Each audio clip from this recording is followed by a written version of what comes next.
we go.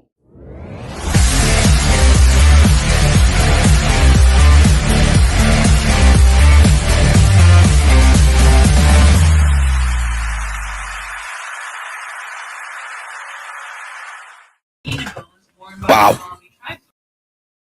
Those are impossible to count.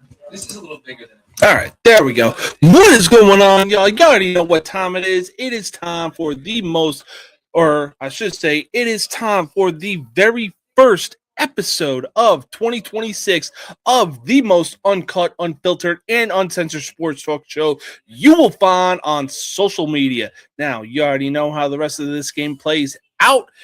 Be sure to click the link in the description of this video and be sure to click on the tab that says truevictory.com. They are veteran owned, veteran operated, and man, oh man, do they have some awesome apparel, accessories, decals, whatever you want. You want it, they got it. When you have found what you're looking for, be sure to use code NoMercySports15 for 15% off your entire purchase. Now, I myself, one of my goals for 2026 is to get back into the gym.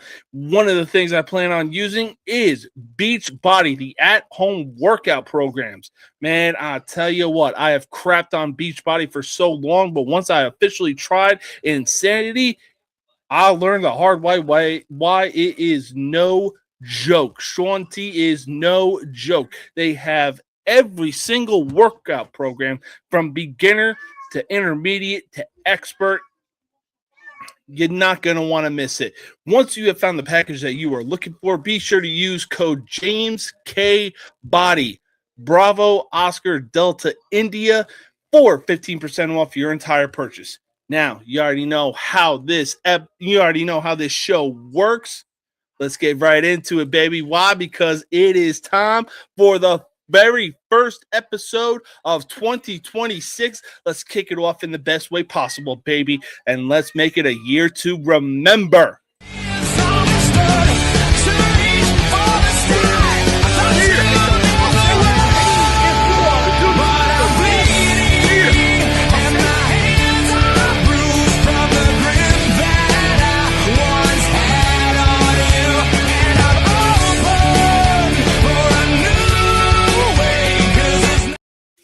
All right. Man, oh man, I'll tell you what, every time that intro plays, I never get tired of it whatsoever.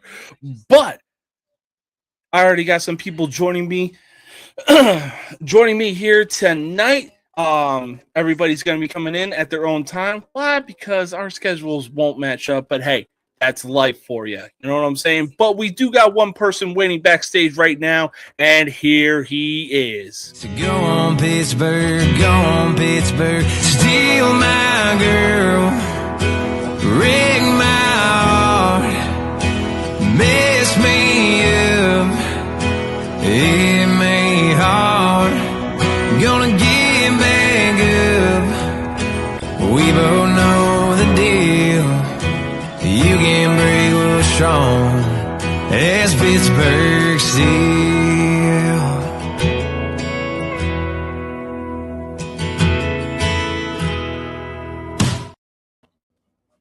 Oh, Jesus. There we go. Hey, what's JT, up, what it do, baby? Happy New Year, brother. Happy New Year, man. I hope you had an awesome New Year's Eve, and I hope you have an awesome 2026, my man. You too, my man. I didn't get to stay up. I stayed up till 11:30, man. I fell asleep, so. Hey, my wife did the exact same thing, but I was like, you know what? I completely get it. We both were. But, hey, it is what it is. You have no reason to be sorry. Look. Nah, it's all good, man. At this point, New Year's Eve just feels like another thing. You know what I'm saying? Yeah, it's just another day. When you're 51 years old, man, you don't want to see the years come by. Yeah, I mean, at this point, I've grown to the part of like, why are we staying up until midnight just to watch a ball drop? I get it, welcoming the new year in and everything like that, but like, what's the point anymore? I get you, man. It's totally a drinking kind of night, and I'm not the drinking kind of guy to go out anymore. So it's not what it used to be, that's for sure. No, I agree. I mean, look, I'm still in that area of drinking, but at the same time, you know what? I'm going to just stay home. That is the safest bet imaginable. because whatever you do on New Year's Eve, you could literally spend that amount of money and then some for the entire weekend. No, you ain't kidding, man. But I will say this: honestly, it feels like forever since we've collaborated, and it feels like forever since I came on to your show and we were discussing the college football playoffs.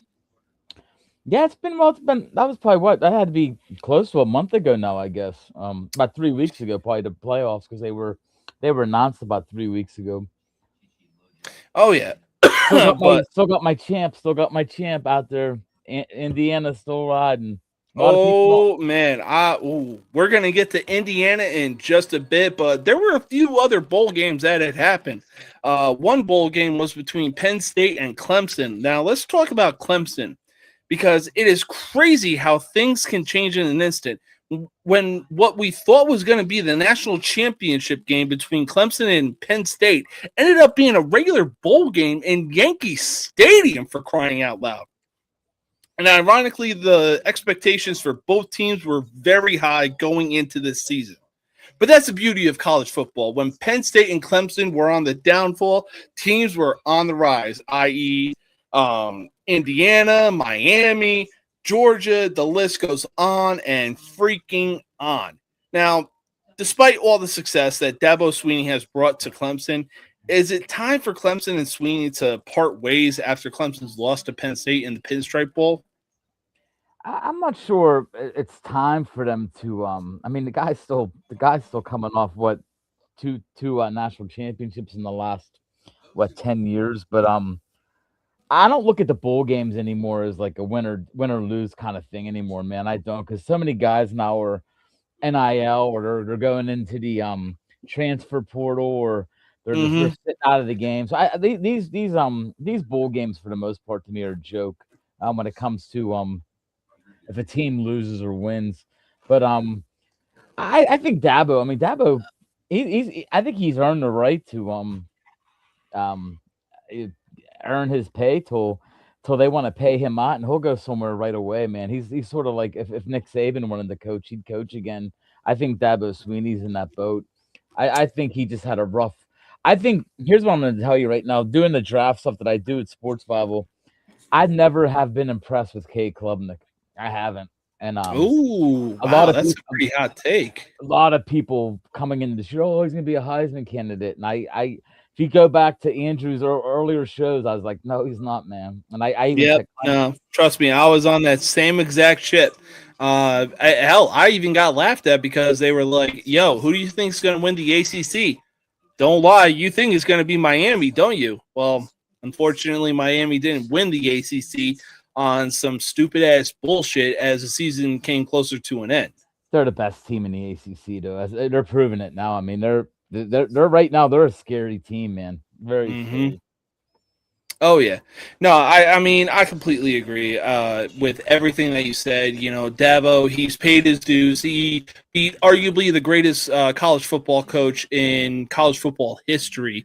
Not once, but twice in the national championship. And that is definitely something a lot of coaches really can't say that they did. And I think another thing for this season for Clemson is they had so much talent on the defensive side of the ball, which they did. And you're going to see that come April whenever probably 3 Clemson defensive players get drafted in the first 20 picks. But if you don't have the offense, man, if your quarterback ain't the guy, you don't trust him. And it just didn't come together for them. And Penn State, I wasn't big on Penn State either. You can go back and they argued with me when I said that, you know, there's no way that Ohio State would lose to Penn State if they played each other this year, which I wish they would have. But it just Penn State to me, Aller's another one of them quarterbacks. Wasn't impressed with them.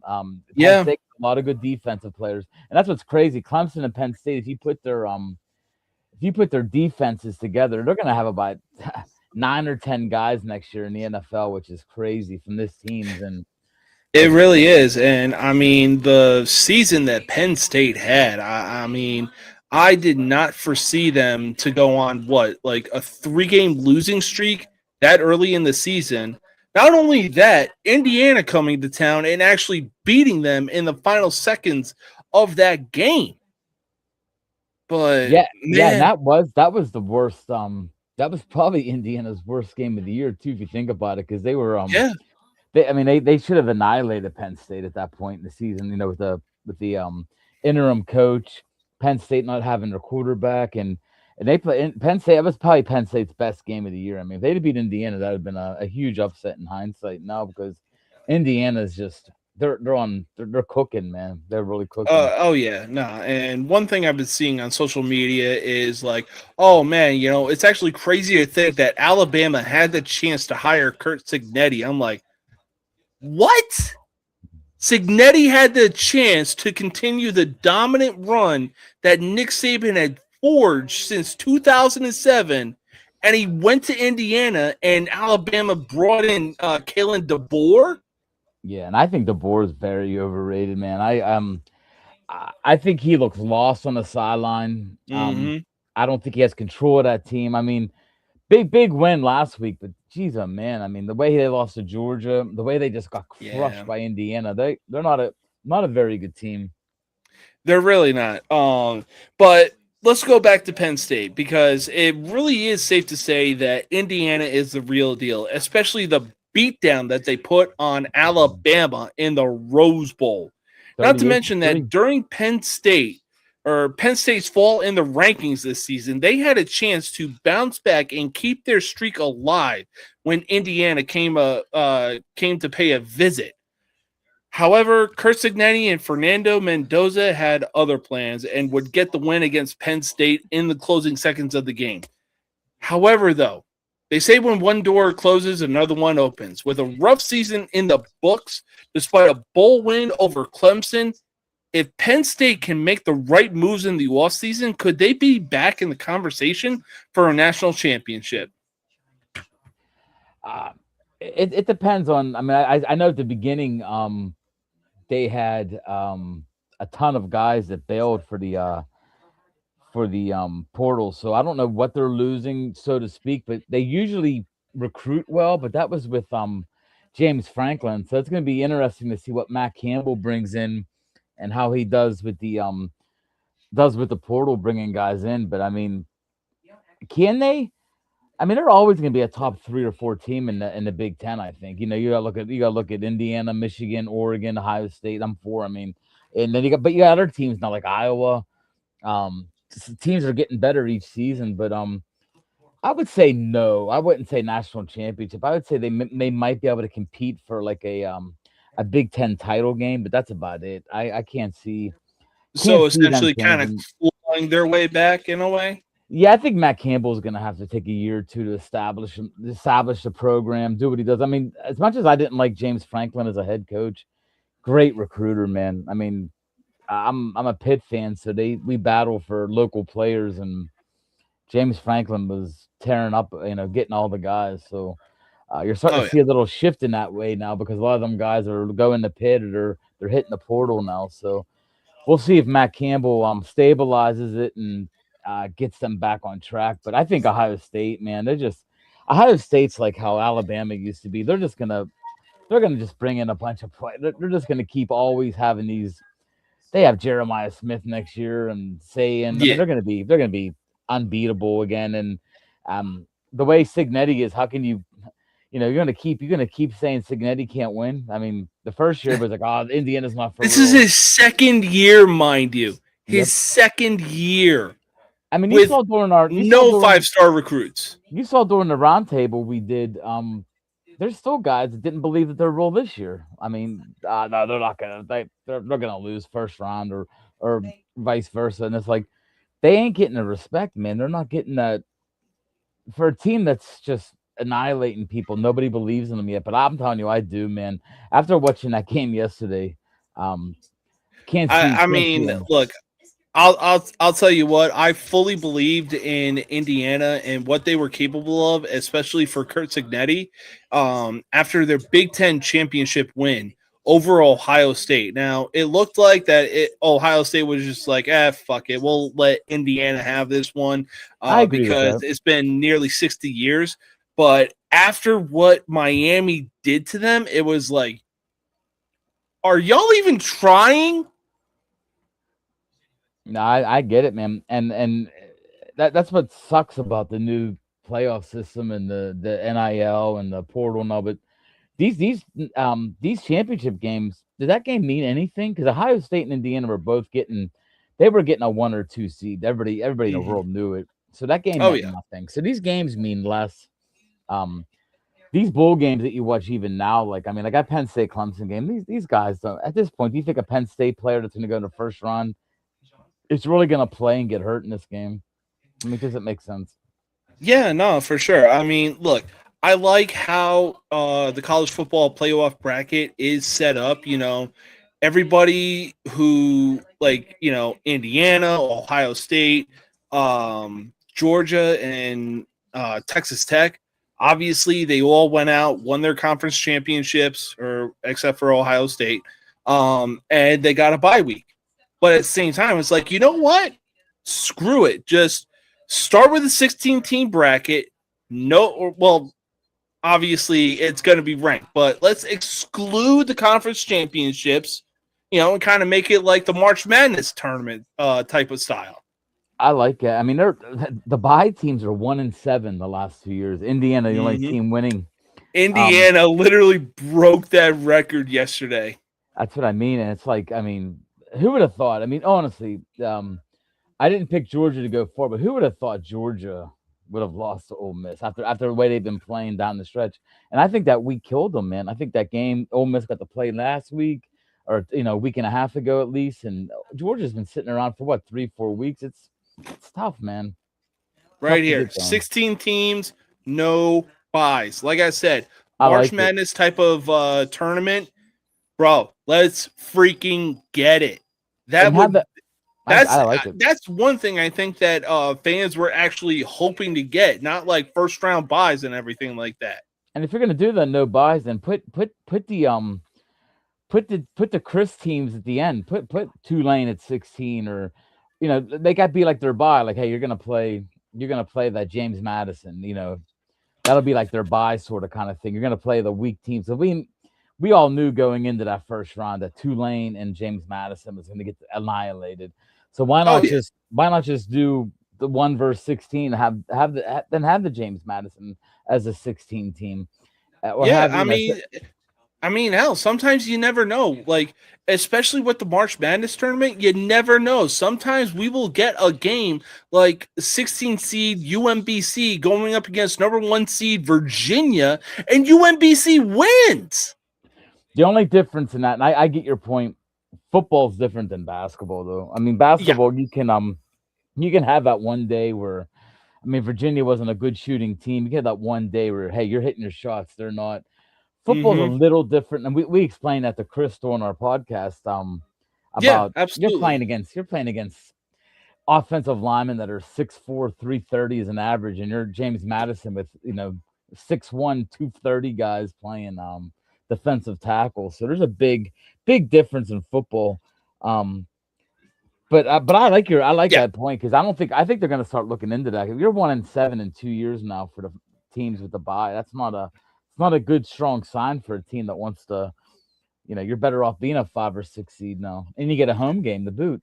Think about that. And I completely agree with this comment right here, and especially with this one. Like you said, it's a size difference. Football and basketball are two completely different sports, and I mean, it's still hard for a 16 to beat a 1. What happened one time in the history? So I mean, it's like that's still a hard thing to do in basketball too. So I'm not underestimating that, but basketball is one of the weird sports, sort of like baseball. I mean, if you did a 64 team NCAA tournament in baseball, there's nothing that says a number 64 seed couldn't beat a number 1 on a given day if the pitcher had his stuff and the hitters weren't hitting. And it's sort of the same way with basketball, but football, just the size of the players are just, I mean. There is 100% size difference when it comes to basketball and football and everything like that. And but hey, each playoff atmosphere has their own beauty. Like with March Madness, we have seen the beauty of the tournament. We have seen Loyola Chicago go on a run. We saw Florida Gulf Coast go on a run, for crying out loud. I mean, look, the list goes on and on. I believe I believe I was a sophomore when George Washington, the George Washington School, not the president, went on their historic run, and then at one point UWM went on a freaking run. That's what I love about basketball. You get them, you get them. What do they call them? The Cinderella stories. Yeah, why couldn't I figure? Yeah, you get the Cinderella teams, and it's worth. You get like one or two of them a year now. He seems like you get 11 seed or a 12 seed. But like I said, you're not going to see that in football. The most you're going to see in football is like, for instance, this year Miami could be that team, like the sort of Cinderella. Like I wouldn't call them a Cinderella, but they're sort of are because. Yeah, you saw with us, we had 6 or 7 guys that know their shit. And nobody picked Miami to even, go as far as they are now. So, I like the idea of one. They got to just do 16 and dump the conference championships, and eventually they're going to do that. They keep talking about it. They're going to do that super conference or whatever, where they put everybody in a. Yeah, no, I completely agree. It's only a matter of time before the college football committee starts catching on, and they really should have started catching on for what college basketball was doing. Like, oh, hey, this team is like 21-10, but they still had a good season. They still had some top wins. Let's let them into the tournament and see what happens. Next thing you know, that same 21-10 team went on a freaking Cinderella run. I agree, and there's no reason a team like and I'm gonna make Chris happy by saying it's like a Vanderbilt. I'd rather see them in there than James Madison. I mean, just if you're gonna do 12 teams, I want to see 12 hot teams, the teams that are playing the best football. I mean. Yeah, Notre Dame deserved to be in it. There's no doubt. I mean, I'm not a Notre Dame guy, and I'm a Notre Dame guy, but everybody on social media is saying, "Oh, well, Miami proved Notre Dame's case wrong, so on and so forth." Well, we don't know that. Notre Dame was excluded from the college football playoffs. Were they playing teams that were bad? Yeah, but show me a team in college football where they weren't playing bad teams, for crying out loud. Freaking Ohio State was playing Purdue. I guarantee you Indiana was playing Purdue, for crying out loud. Yeah, Ohio State had one of the weakest schedules this year. They got lucky this year. They ended up playing Ohio State. They did play Oregon, and they got to play Indiana in the finals. But I agree. I mean, there's no reason Notre Dame and Vanderbilt wouldn't. They'd have made this a better field than James Madison and Toledo or Tulane. Yeah. So they gotta find a way to tighten it up. But if you're gonna do 16, like I said, you're not gonna have a bye. Let the top 2 teams play them 2 teams. Let them 2 teams come in and let them just get waxed at the beginning. I mean, that'll be like exactly. We can at least say like, oh, well, you know what? This team didn't belong clearly, but they had the record to show that they belong.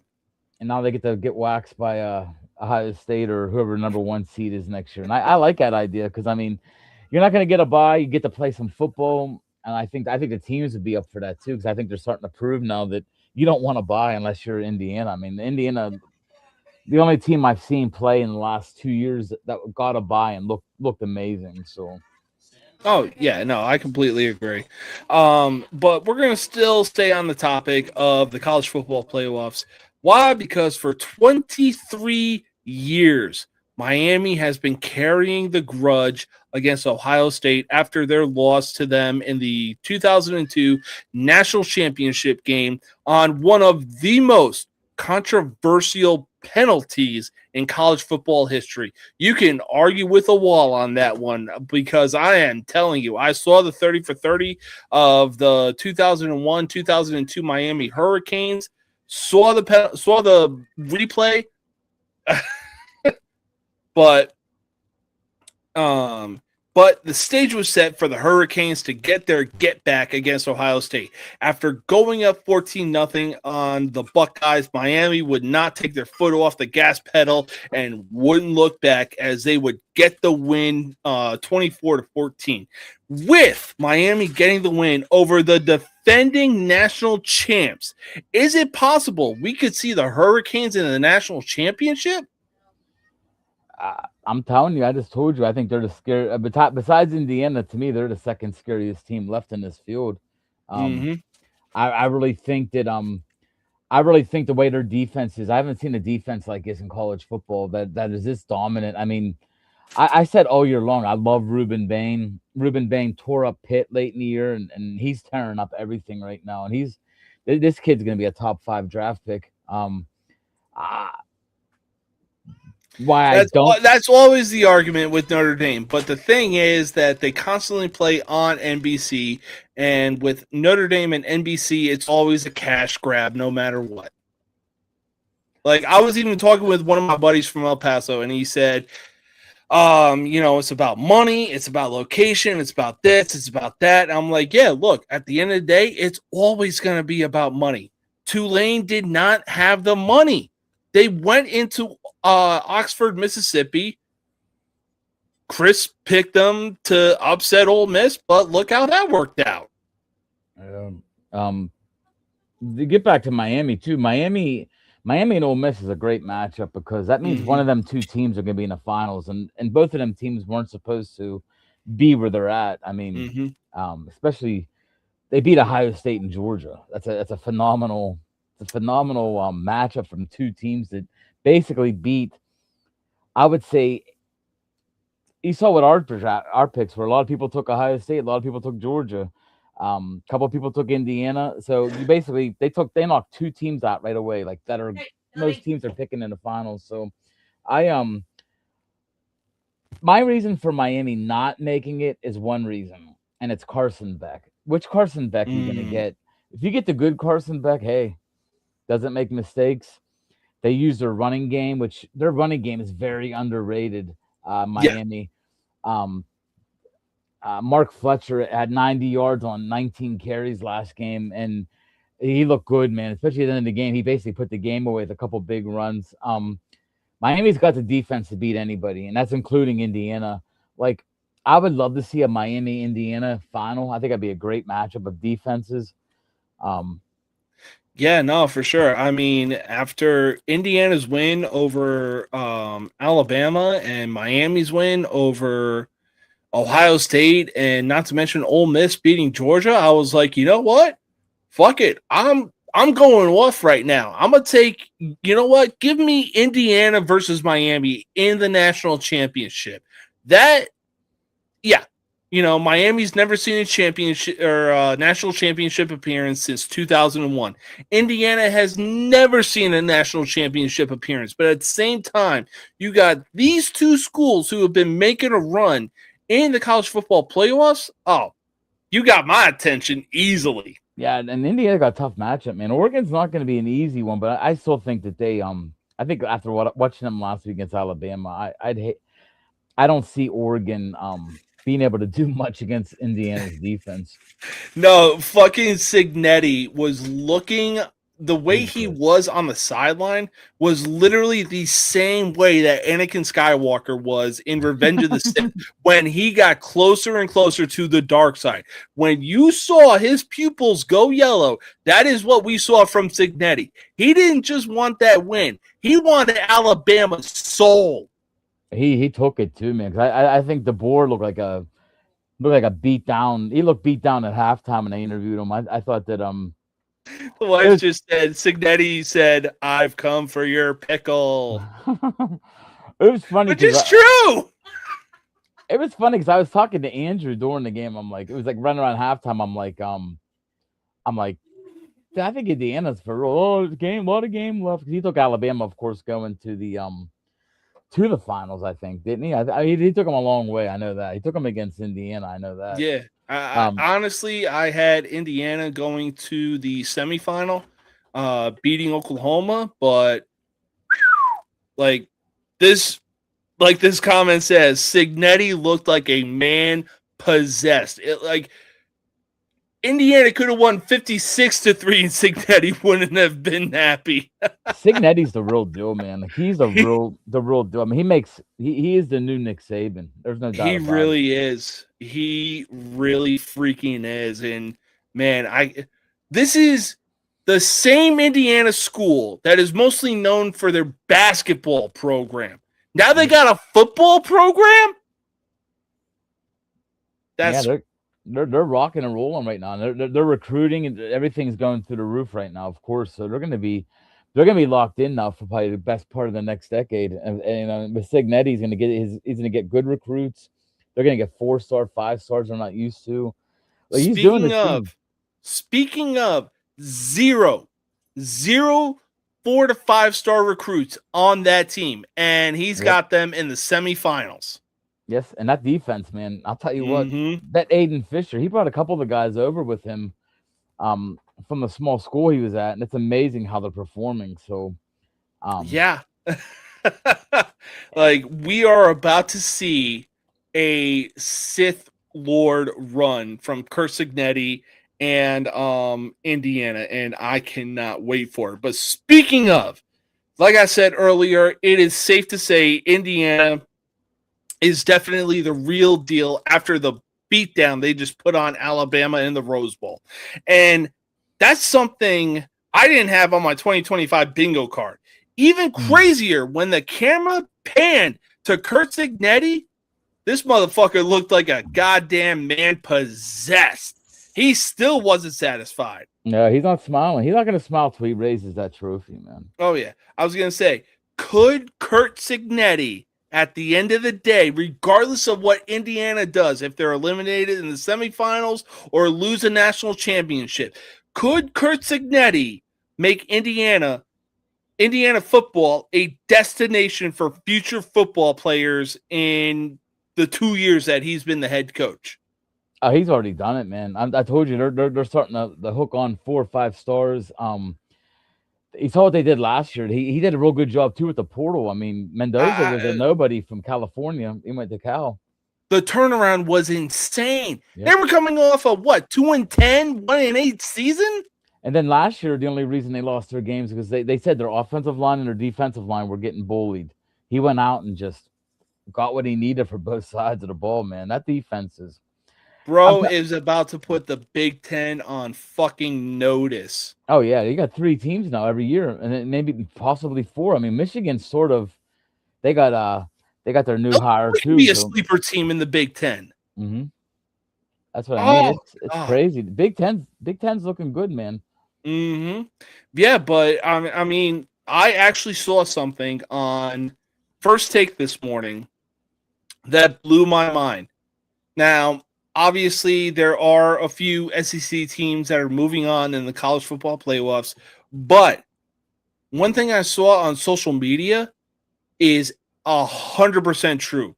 The NIL portal, transfer portal, is basically decimating the SEC. Oh yeah, that's the only thing I like about the transfer portal. Like how Pitt last year, 2 years ago, got Eli Holstein, the quarterback from Alabama. What happens is a team like Alabama, a team like Georgia, a team like Ohio State, they get 3, 4-star, 5-star quarterbacks. Guess what? After a couple seasons, that kid doesn't want to sit there, man.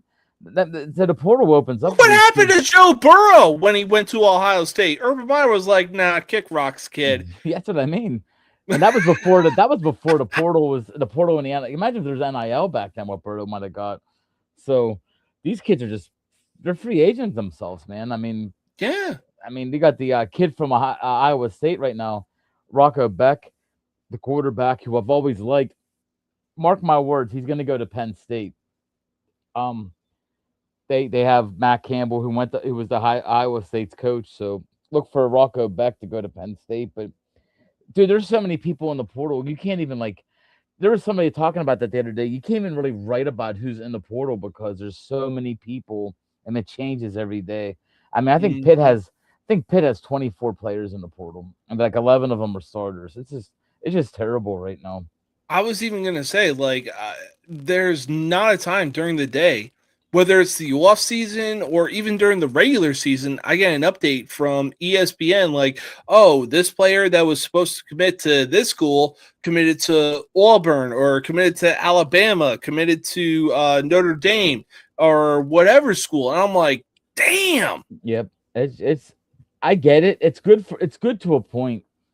It's good. It's good how I told you, if you're a 5-star quarterback backing up a guy that's never going to be benched in Alabama, it's worth going to the portal. But now you got these guys. I mean, people are just. I mean, you should only about to do it once in the career. That's what I believe. These guys are doing it 3-4 times. It's ridiculous. Look, I completely get it. You know, if you're looking to go to a different school, regardless if you want to take the money just so you can be like, hey, I went to this school just because it was like, this was a school I grew up on, but they're not going to give me a chance. Bet I'm going to go to another school, ball out, and show them why, like, yo, you should have taken a chance on me. But also, like you said, you know, take Cam Rising, for example, Utah's quarterback. Bro, you should have gotten your fucking medical degree. Yeah, were you 7 years or something like that? Something like that. Like, dude. Yeah, I just want to get these guys to go for a year, and then they get yes, that's another one. The kid from Cincinnati. Yeah. And these kids, I mean, these kids are gonna go like look what just happened to Mendoza. He was a cow. He wasn't even a booger on the wall, man. Nobody knew who he was, and then boom, he transferred out to a good school like Indiana. And now he's a Heisman Trophy winner, making money. And these kids like Sorsby, he's stuck in Cincinnati, man. He ain't gonna do nothing there. But guess what? Like he just said, if LSU picks him up, guy's gonna make loot. He's gonna make some big bucks. Well, on top of that, he also knows that Lane Kiffin is the guy in charge at LSU. Yeah, the offense will be there. People will be watching him. I mean, he's basically raised his draft stock probably, and if he puts up a good number, it's just crazy how this works. But my one partner doing our podcast, Schneider, always says, dude, like Texas Tech has so much NIL money, it's ridiculous. I mean, they bought their team last year, and they're going to do it again every year. I mean, these guys are oil guys. Their money is unlimited. So you got all these schools just battling with these money, and if you're a kid that can play quarterback and you're at a school that's like East Carolina, like Syracuse, somewhere where you're pretty much stuck in purgatory. You go to the portal and sign with a team that has some offensive potential, and it's smart, man. It's just, I mean, Mendoza did everything perfect what he did, because he stayed at Cal this year. You don't even know who he is yet. Oh yeah, no, and the crazy thing about Mendoza is the fact that his little brother is on Indiana. So when Fernando goes to the NFL, Indiana is not going to rebuild at the quarterback position. They're going to fucking reload at the quarterback position, and Cignetti is going to have a goddamn field day. Oh, they're NIL, and they're like I said, they're recruiting. Don't be surprised though if Indiana does what a lot of these schools do now that they're bigger and better, like how Carson Beck went to Miami. You get these guys, you go out and get a veteran for a year and let the young kid settle in for another year. That happens a lot anymore, unless the kid's ready. But it's just crazy how it works. It's almost like head scratching. It's almost easier just to say, all right, let me know where these guys go at the end of the day, because it's so hard to follow all this stuff going on, man. Oh yeah, there's over 1,300 players in the portal 4 days after the season ended. So yeah, it just goes to show you. Yeah, no, it's absolutely crazy. But man, oh man, I cannot wait to see what happens during the offseason of college football. But right now, I am still locked in for the college football playoffs. I cannot wait to see who advances to the national championship. But for right now, we're going to take our first commercial break, and we will be right back. For when we get back, we are going to be talking some NFL, baby. It's going to be a good one, and you're not going to want to miss it.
Nobody can stop me now.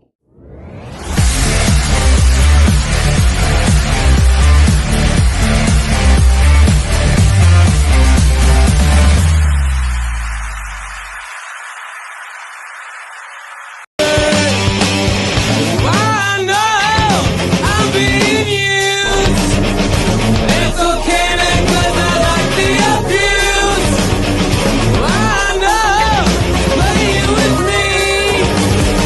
That's okay 'cause I got no self-esteem. Oh, yeah, yeah, oh,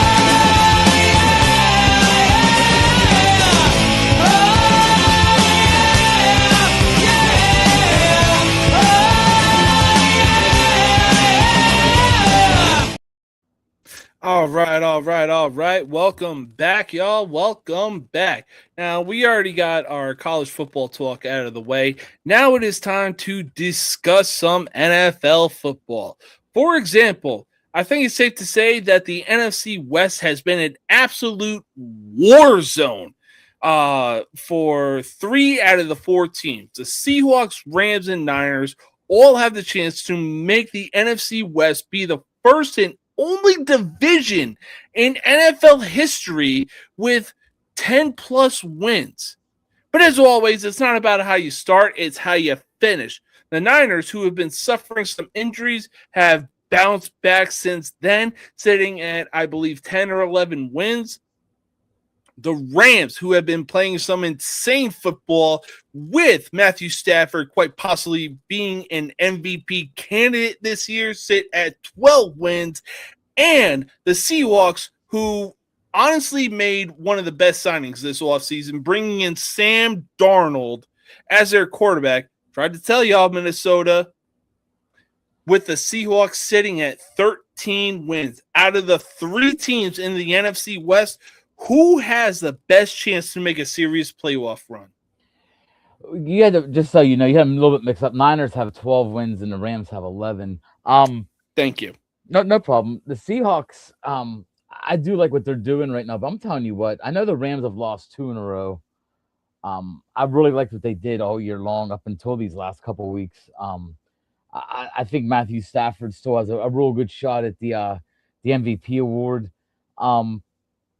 If I had to pick one of them 3, I know the Rams will be a wild card team, but I'm picking the Rams. I just think that they have a better chance of the other 2. They play the Cardinals this week. They'll get back on track. They'll get their 12th win. They'll be the first NFL division to have 3 teams that win 12 games in the division, which is unheard of. Even back when the AFC North had the Steelers and Ravens and the Bengals all playing well, there was no way. Never saw 3 teams win 12 games. So this is definitely a first. Niners, I don't trust. I don't know what it is. I like Brock Purdy. Don't get me wrong. I don't think that they're as well. The Rams and the Seahawks are both on a 6-game heater right now, which people that know me, if you know me, I don't like being on heaters going into the playoffs, man. I don't like being that team that's on a 7-8 game win streak when you go into the playoffs, because to me, that means your time is coming. The Rams 2-game losing streak. Okay, they're gonna crush the Cardinals this week, get on Patrice. But I think the Rams have a shot. But being honest, any of them three teams, if you told me that they're going to play in the NFC Championship game, I'd have no issues because it is very much a weird season in football where there's no like Kansas City Chiefs, Buffalo, the old KC teams or the old Bills or the old teams out there. It's wide open this year, man. Wide open. It really is. But like you said you have some faith in the Rams. I do. I like Stafford. I like Nakua. I like what they've been doing. I know they hit a little rough spot here. They lost that game last week that I thought was a joke almost, the Atlanta game. Oh yeah. No, look, I couldn't agree more with you. I mean, Matthew Stafford looks like his prime Detroit Lions days when he had Megatron. He has Devontae Adams in there. Puka Nacua is just doing what Puka Nacua does, and that's absolutely killing it. He's unbelievable, man. But do not fucking sleep on Seattle, man. Since bringing in Sam Darnold, Sam Darnold has found the system that works right for him. He revitalized his career under Kevin O'Connell with the Minnesota Vikings, where I honestly thought that the Vikings should have stuck with him instead of putting their faith into fucking JJ McCarthy, who has had injury problems since offseason. I agree. I mean, don't get me wrong. Sam Darnold's talk about a guy that like really he's probably the best rejuvenation we've seen of somebody's career in a long, long time. It's even. I was going to say probably best rejuvenation since Baker went to Tampa. Oh, I agree. I think it might be even more because at least Baker put up some numbers in Cleveland. Just he was in a shitty organization. Darnold didn't do nothing with the Jets. Well, the Jets set him up for failure, so there's that. Oh, that's true too. But look at the track record of the Jets quarterbacks. Like I am seriously hoping for a Zach Wilson redemption story sometime soon. You know what? Don't be surprised you start seeing teams start to try to cash in with the Sam Darnold types. Try to find a guy that like here's a good point. You know who's going to be one of the highest paid free agents this year, right? It's going to be Malik Willis because the kid's throwing the ball well in Green Bay. I'm actually rooting if the Steelers don't bring Rodgers back. I think Malik Willis would be a perfect fit in Pittsburgh. And it would be a perfect circle. The Raiders also need a quarterback too. Another one. And for the Steelers to take Malik Willis, assign him would be amazing because we made the mistake of taking Pickett that year, and then Willis slipped down in the draft and didn't do much his first couple of years. He pretty much was wasting away in Tennessee. Yeah. But very underrated quarterback, especially for coming out of Liberty as well. Oh yeah, I mean. Don't be surprised if teams start to try to do this now, like the Sam Darnold stories. Teams sort of try to do it with Justin Fields. It didn't work out. You're going to see a lot of these kids like Malik Willis, these kids that you thought might start in the NFL. They didn't, and they're getting a shot. They're going to get shots now. I think teams are going to open up to that a little bit more than what they did in the past. Yeah. Well, I will say this. Justin Fields was essentially dealt a bad hand when he got drafted to Chicago. But when he helped Chicago get to a 7-10 wins, 7-10 season, and they were like, well, you know what? We're just going to let you go. We're going to go ahead and draft Caleb Williams. He was actually this bad because we had a shitty O-line. Now we're going to build an O-line. Now we're going to bring in an offensive-minded head coach. Where the fuck was this type of investment for the poor kid? That's true, man. And I'll tell you what, I'm a fantasy football player. I was back in the day. I don't play it as much as I used to, but that year that you were talking about, Justin Fields went on like a 5-week bender that was unheard of, man. He was getting 100 yards rushing. He was getting 200 yards passing. He was putting up like 50 points a week in fantasy. And that was all on his own, like you're saying. It was the offensive line being bad, him taking off doing things, and he also had DJ Moore too. That's true. I thought when Pittsburgh had him 2 years ago, I was happy with the move, and I wanted them. I actually going into this offseason, I wanted Justin Fields to give him. I wanted the Steelers just to give him the ball, say this is your team 1 year. Because him under Mike Tomlin would have been a good look. But instead, you decide to bring in somebody who wants to take ashwagandha or take a fucking dark retreat. I have to give him credit, man. Like I was on your boat. I was on your boat when we first got him. I'm like, oh man. I'll tell you what, man. He's really.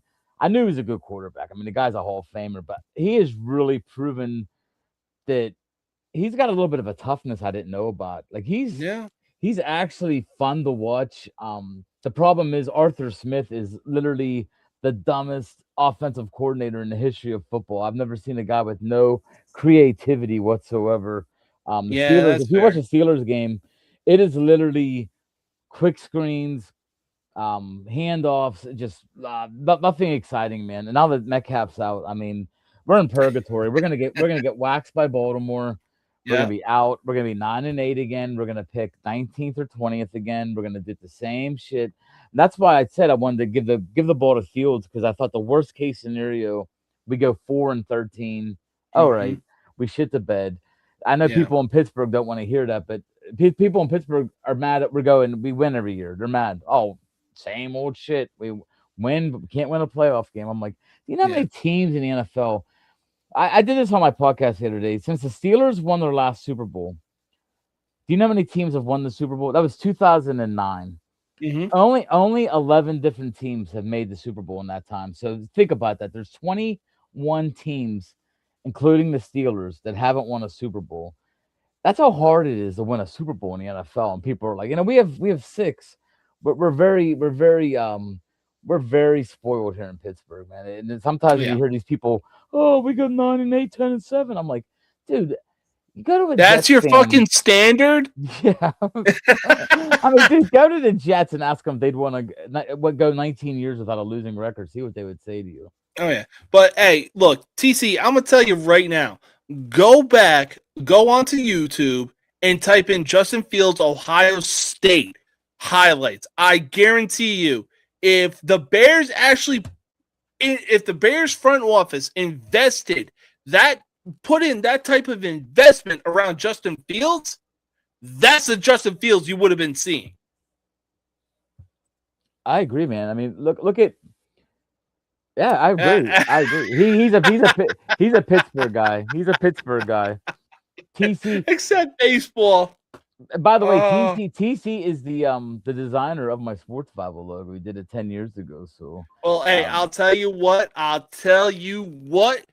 Pittsburgh, y'all have something to be proud about. Why? Because Paul Skeens is on Team USA. We about to run that bitch with the offense and defense that we got, especially the pitching rotation with Paul Skeens leading the way. Let's fucking get it in the WBC come February. That will be fun to watch too, man. That'll be fun. Oh, I cannot fucking wait. College football season, NFL. Look at that's a Pittsburgh boy too, an Ohio State guy. He was dominant, man. Oh yeah, but I'll tell you what, we got somebody waiting backstage right now. He is the host with the most of the most villainous sports talk show you will find on social media. Here he is. I'm a bad guy, the one you love to hate. Andrew Anderson, spitting truth that just can't wait. Got a podcast like a punch right to your face. College sports villain, taking it over the place. I bring the facts whether you like it or not. Dropping truth bombs, giving it all I got. They call me a villain. Well, I wear that badge with pride. Nothing but secrets they try to hide. I rock in my veins, rebellious to the core. I won't back down, won't take it anymore. The bad guy of the podcast world, that's me. Unleashing the truth, setting it all free.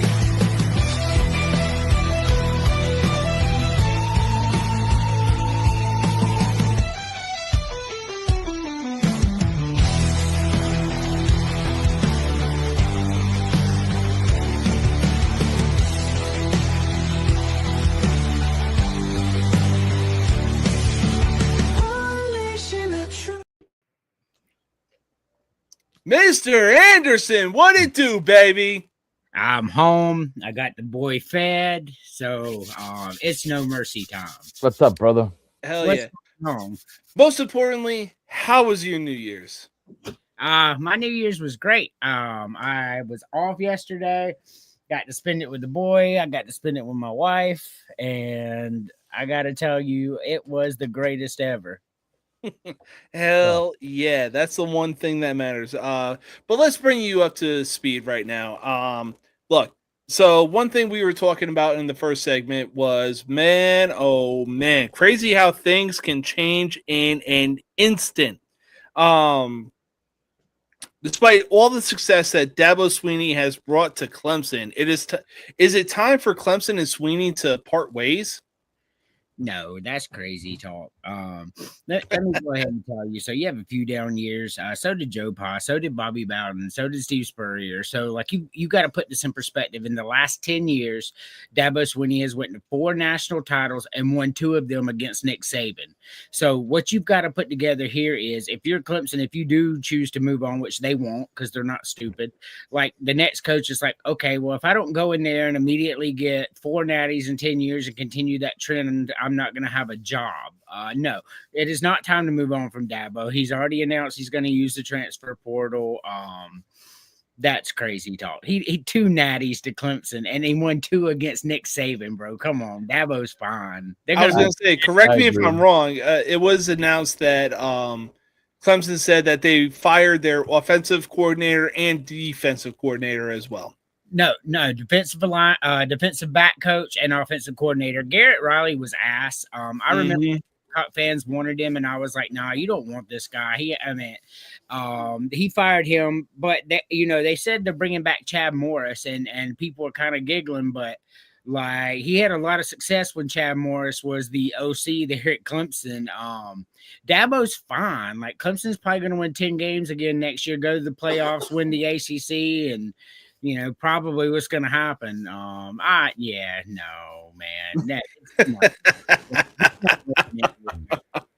I agree. I do the same thing, man. But yeah, so speaking of the bowl game between Penn State and Clemson,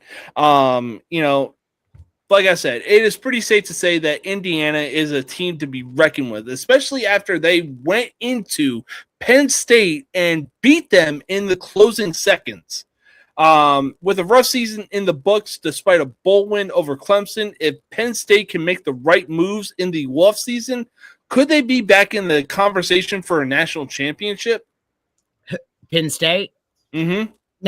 No, Penn State's in disarray. Everybody's gone. They hit the portal.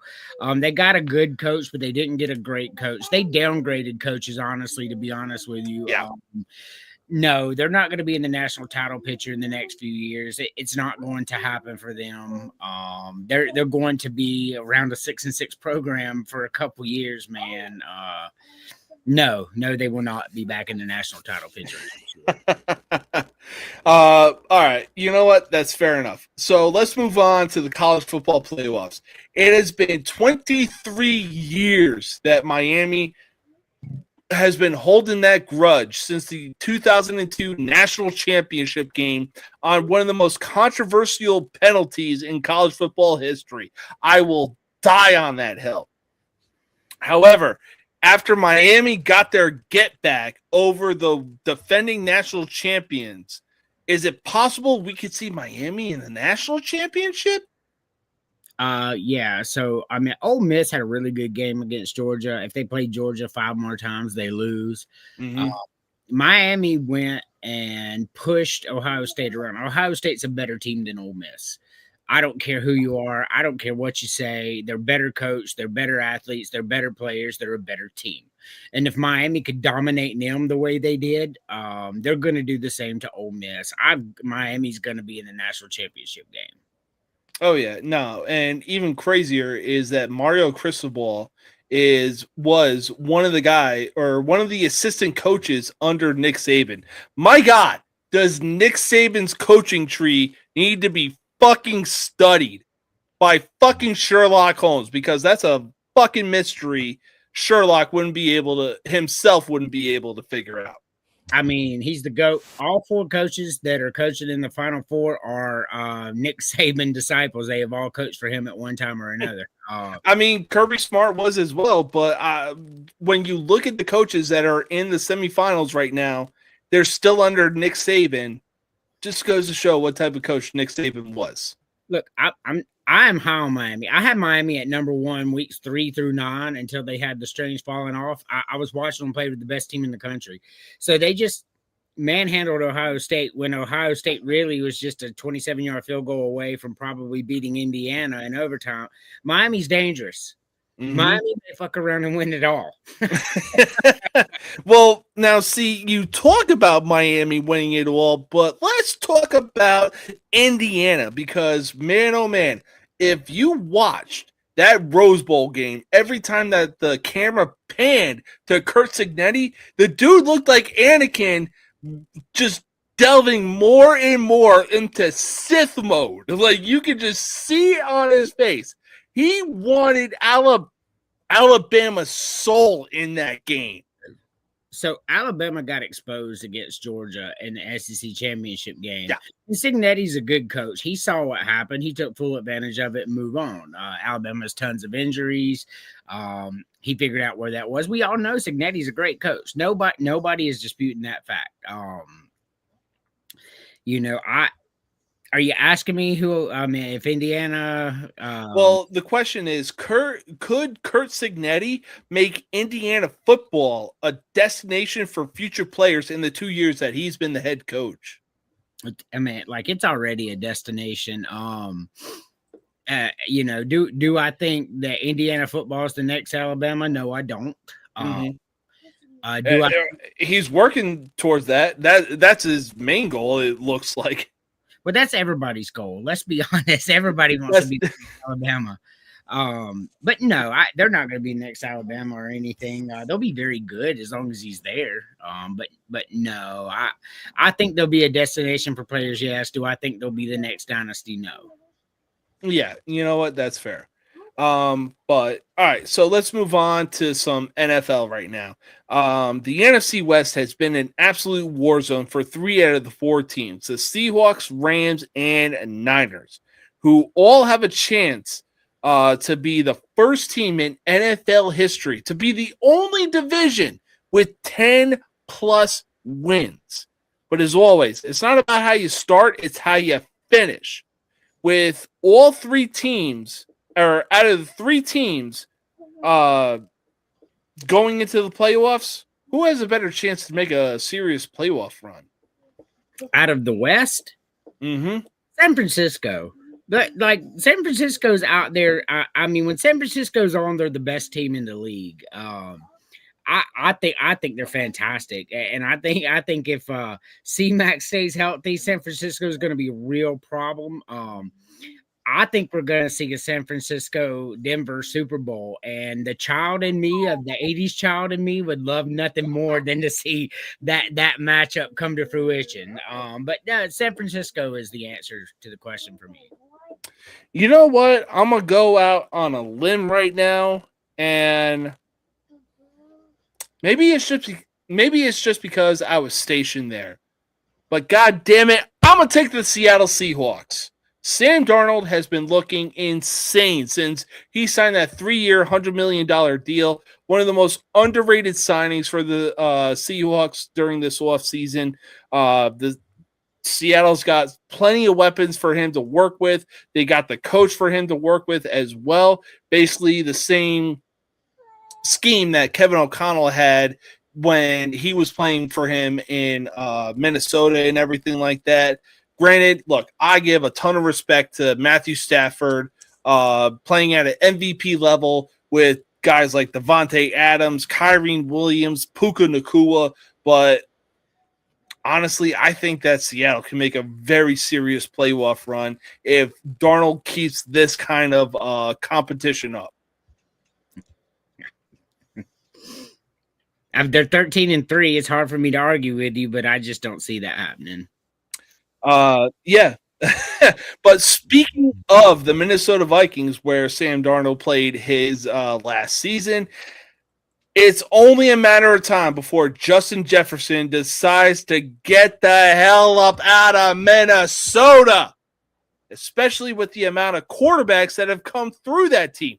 No disrespect to Kevin O'Connell, who easily helped revitalize Sam Darnold's career and confidence. But the Vikings were stupid for letting him go and putting their faith in J.J. McCarthy, who during the offseason and leading up to the start of the regular season showed he can't stay healthy to save his life. If McCarthy continues to not stay healthy going into next season, will the Vikings have shown that they wasted a draft pick on a useless quarterback? I think that I mean, I wasn't a big McCarthy guy coming out of school, and I'm a big Michigan guy. I think he's going to be a an injury-prone quarterback, just the way he's built, the way he plays. But it's we just talked about this before Andrew came on. I think teams now are going to be a little bit hesitant with how Sam Darnold became I think they're going to give him another chance next year. I don't think it's going to be a clean break. He's had some good games this year. He's had some shitty games this year.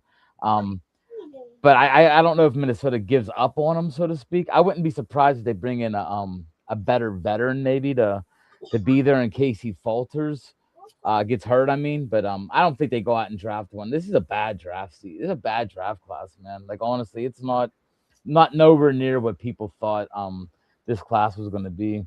Mm-hmm. Well, yeah. So TC, Darnold was playing for the Vikings last year, and they did choke it in the playoffs. But if you look at some of the losses that the Vikings had last season, it was 100% completely on the refs.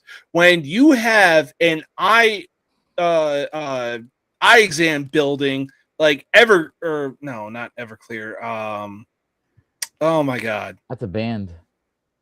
A good band at that. Yeah, good band. I like them. Yeah. No, like when you have an eye exam building literally making fun of the refs on social media, it was on the refs. So all right, look, I'm gonna be honest with you. I take a little different approach than JT here. I mean, if he ends up being injury prone, so be it. I think JJ McCarthy has a much bigger upside than Sam Darnold. Sam Darnold's he's okay. I think JJ McCarthy can be elite if he can stay healthy. I know that's the big question. That's JT's concern and your concern as well. Can he stay healthy? But if he stays healthy, he has a huge upside. He had trouble staying healthy in Michigan. That's the only thing. I was a red flag coming out, but you get a right offensive line, you get the right setup for him. I mean, we've seen quarterbacks that get hurt all the time that end up being all right, so it could happen. There's no doubt. I do think it's more upside than Darnold. I don't think the Vikings. I think we agree on the final though, Andrew. I think we both agree they're not going to give up on him yet. Next year, no.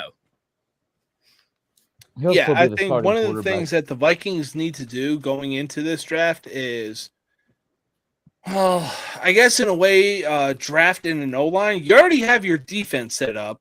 You already have Justin Jefferson. I want to say Jordan Addison. Yeah. But hey, it's like Saban said: you win the battles in the goddamn trenches.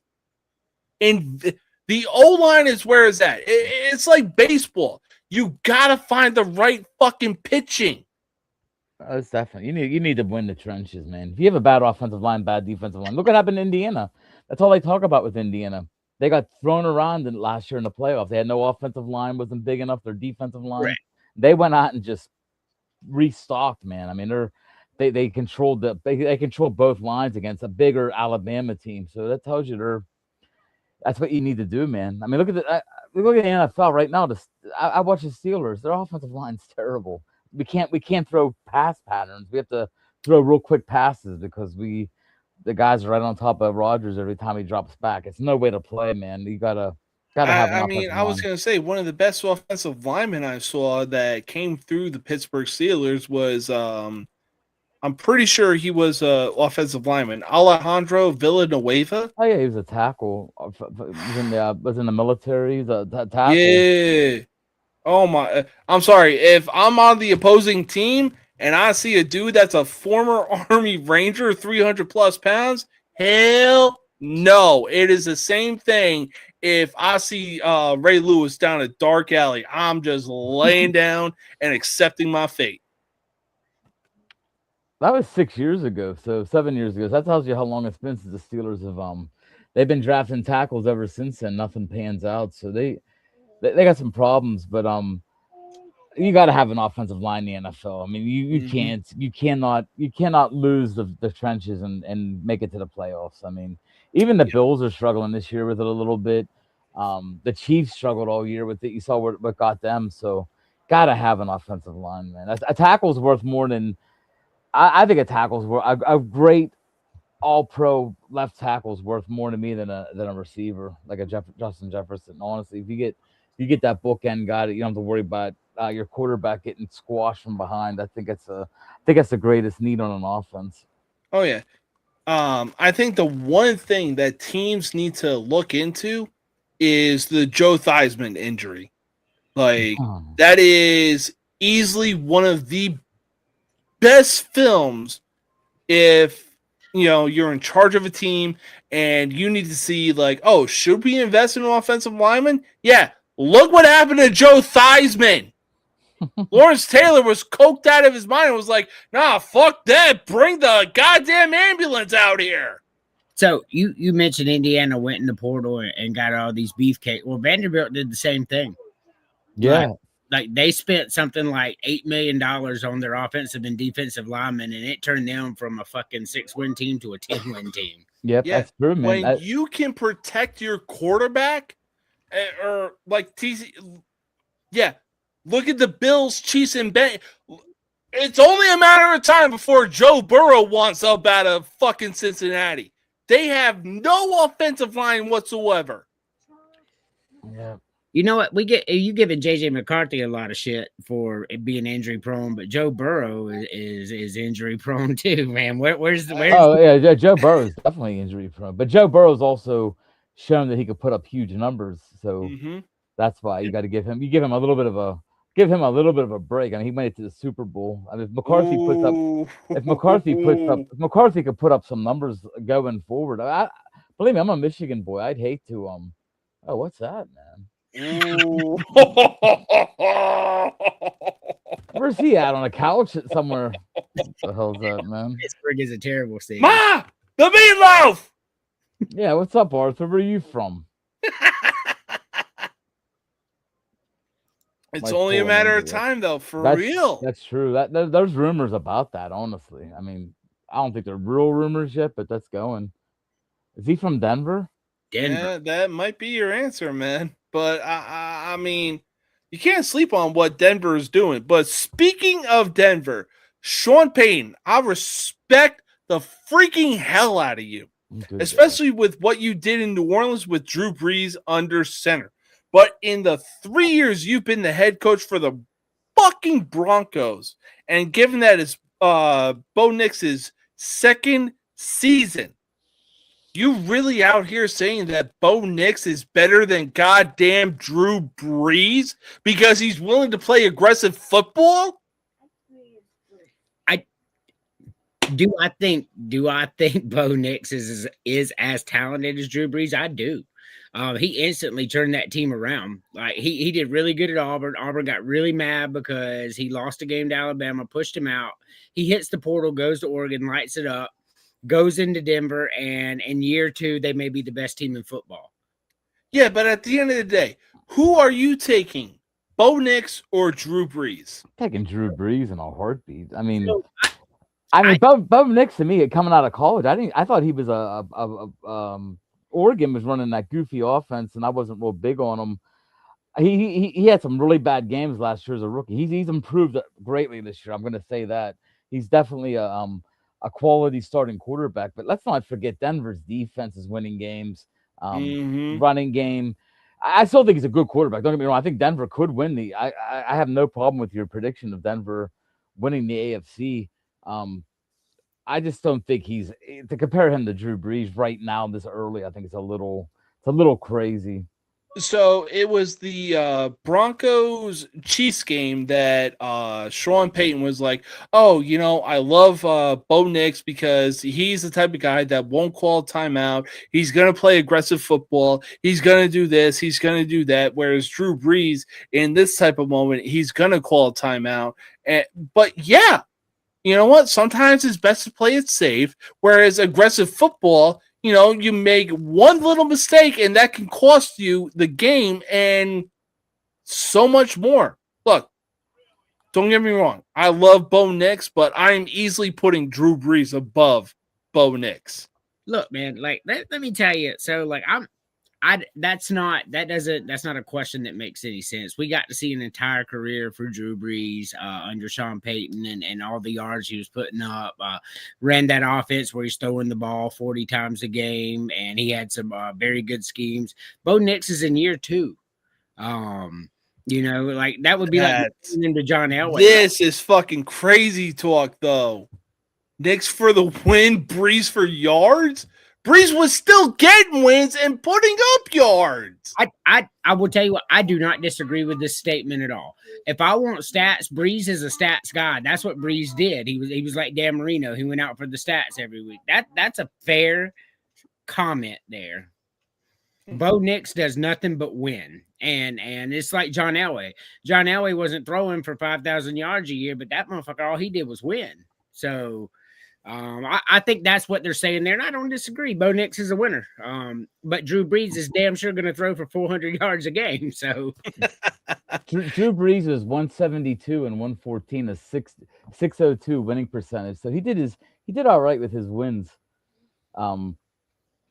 I agree with what you're saying. You can't. I mean, it's just. I guess the whole argument is Sean Payton shouldn't have said that. The guy's second year. You're gonna right. Throw him out there against a Hall of Fame quarterback. It's sort of insane. To do it that early in the was like, career. Bro, you're literally putting a second year guy up against a Hall of Fame quarterback. Yeah, that'd be like in Pittsburgh saying Ben Roethlisberger after his second year because he was 15-1 as a rookie. You know what? He's better than Bradshaw. It's literally like I know you're a Pittsburgh guy. It's literally like comparing Terry Bradshaw to a second year Ben Roethlisberger. That's what I just said. Oh. Word. That's literally what maybe my wife's right. Maybe it is my hearing. I literally did just say that.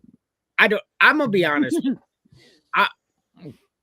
If I'm starting a team and I've got all the talent around me and I can have a prime Terry Bradshaw at the helm or a prime Roethlisberger, it's not going to be a popular opinion, but the fact is I'd rather have a prime Roethlisberger out there. I would too. I'm just saying after second year, people are arguing. I think Roethlisberger's he had a better career, minus the 4 Super Bowls. But I always argue with people when they tell me, dude, we don't win. Dude, you won 4 Super Bowls when there was 20 teams in the league and there was no salary cap, and you drafted 7 Hall of Famers in 1 year. So if your team can't win 4, if your team can't win 4 Super Bowls with no free agency, no salary cap, I mean, Chuck Noll had it made. He basically we had. Well, on top of that, we also got to bear witness to the immaculate reception. What's that? I was gonna say we also got to bear witness to the immaculate reception. Yeah, with Franco Harris. Oh, Harris, yeah. That was. I was 2 years before I was even born, so that tells you how long ago that was. So that was 1972. The immaculate reception would be just a normal catch today, though. It really would. That is the crazy part. But it was big then. But Ben Roethlisberger is talent-wise light years ahead of what Terry Bradshaw. Oh my gosh, dude! I say that all the time. I said that Roethlisberger was one of the most underrated quarterbacks at the time because every time they would name Brees, they would name Rivers, they would name Manning, both Mannings over him. I'm like, what about Ben? Ben never got love back in the day, man. I'll tell you. I think it was more so what Ben was doing off the field rather than on the field. I mean, I get that, but I'm gonna tell you right now: is Ben Roethlisberger better than Peyton Manning? No. No. Is Ben Roethlisberger better than Eli Manning? Yes. He's better than Philip. I mean, too. Eli beat the GOAT. Eli beat the GOAT twice. Yeah, he did. Eli is essentially Dabo Sweeney on the NFL level. Yeah, So- I can see that. I no, that's crazy talk. That ain't crazy talk. That's crazy talk. I mean, like 18 wins, 1 giant loss, baby. you know, and I'm not taking away from him winning in the big stage. Eli Manning was a winner, and I don't think anybody's going to dispute that. Was Eli Manning a better quarterback than Ben Roethlisberger? No. Yeah.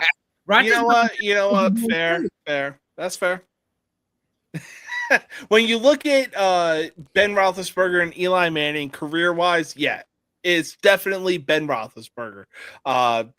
I'm nostalgic. I'm still caught up in both Super Bowls that Eli played against Tom Brady.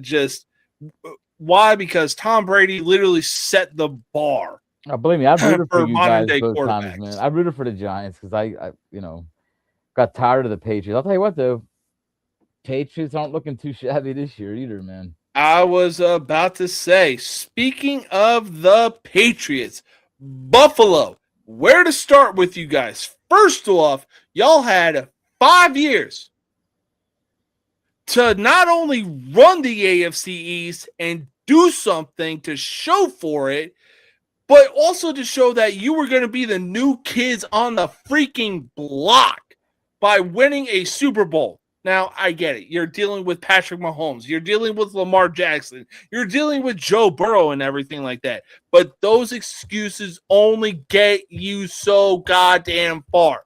The only thing that the Bills did was let the Patriots buy their time. And now look where that got you. The Patriots are once again the AFC champs, and now the Bills are in a wild card position. But speaking of the Patriots, however, what a season Drake May has been having. Safe to say that bringing in Vrabel as a head coach was the right move. In only his second year as a quarterback for the Patriots, has Drake May done enough and have a solid argument to be NFL MVP? all right, so let me I'll take that one and I'll address this real quick. You said it like the Bills have no shot. Like the Bills just went into Foxborough and beat the Patriots just a few weeks ago, and they're in the playoffs. So I'm not ready to write them off yet. The Lions would be more along the lines of what you were saying because that window is closed. But the Bills are still very dangerous right now, man. They went into Foxborough and won. I mean, that's a big deal. New England's a fantastic team. Now, you're asking me, is Drake May, should he be NFL MVP? I don't think so. I think he's had a great year, but you know, I guess I'm not ready to crown him NFL MVP. No, I agree. I think Matthew Stafford. I think Stafford's done enough. I think he's gonna have to put up big numbers tomorrow. I probably won't even play tomorrow, actually, or Sunday, because they're playing Arizona. But I think Stafford's gonna get that. I think I agree with what Andrew's saying. I wouldn't want to play the Bills. I mean, I'm already thinking if the Steelers sneak the win against the Ravens, we're gonna lose to either Buffalo or the Chargers or one of them teams. So, I was rooting for this team, TC. I was born and raised a Giants fan. Now I'm going through the goddamn bullshit my mom saw in whatever the fucking 80s and 90s or whatever the Giants went through of just straight up sucking. Whoa, Giants won a fucking great Super Bowl in the 90s, bro. That Buffalo New York game was fire. Yeah. Wide left. Yeah. That was a great game, man. Yeah, but keep in mind, Lawrence Taylor was also coked out of his mind and also leading that defense. Doesn't matter. I mean, nobody spotted it, and New York won the Super Bowl.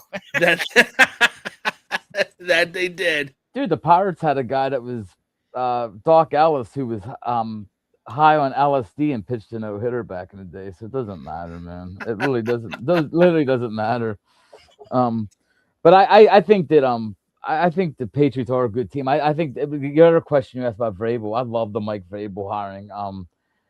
Being here in Pittsburgh, he played here for the Steelers for a little bit before he went to New England. I would have loved to have a guy like Vrabel. I think Vrabel sort of has that Bill Cowher tenacity and that want. I think the Patriots are gonna be good for years to come. I think they have a great. Vrabel is literally what you get when you mix Dan Campbell and Bill Cowher together. Like, Yeah, that's a he great has that tenacity about him. He is willing to go for it on fourth down and just be like, you know what? We're going to ram it down your fucking throats. I agree. I like Mike Vrabel. I think it was the right hire. Do I think the Patriots win the Super Bowl? No. I don't think this year. I think they have the right chemistry though to keep building. I mean, I think they got the quarterback now. Love the running back they drafted. Love Henderson. I love their build. I think they got it. They don't got like a definite like pure number one, but they got a lot of good receivers that are just filling in nicely. They're Bourne and the other Matt guy, Collins, Keyshawn Booty. yeah, I think they got a good mix. So I think if they can keep the team together, which like we just talked about, it's a lot harder nowadays than it was in 1970s. It's you gotta keep I mean, keep in mind, they also literally have two tight ends if Gronk split himself into two, being Hunter Henry and Austin Hooper. Yeah, that was that one year they went out in free agency. They spent a shit ton of money on both of them in free agency. They signed two tight ends like the first day of free agency, and I was like, "What are Don't they sleep doing?" on those two guys. They are dangerous. No, they got a nice team, man. They're But to get back to your story, I don't think Drake May should get the MVP. Not yet. I mean, he had a good year. Don't get me wrong. Yeah. No, I completely agree. I really like the fact that if Stafford wins NFL MVP, it is definitely a good look for him. But, I mean, the year that Drake May has been having, sometimes you never know. You know, there's always going to be a dark horse in certain races. And, hey, it's always a good thing to talk about. If it's a dark horse, man, it's got to be Bo Nix, right? Ooh, okay. You know He's what? gotta be in there too, man. That's not crazy talk right there. That is not crazy talk. I like that. But we are going to take our final commercial break. We will be right back with some NFL predictions and what our 2026 goals are going to be for the year. Stick around. You're not going to want to miss it.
love to hate.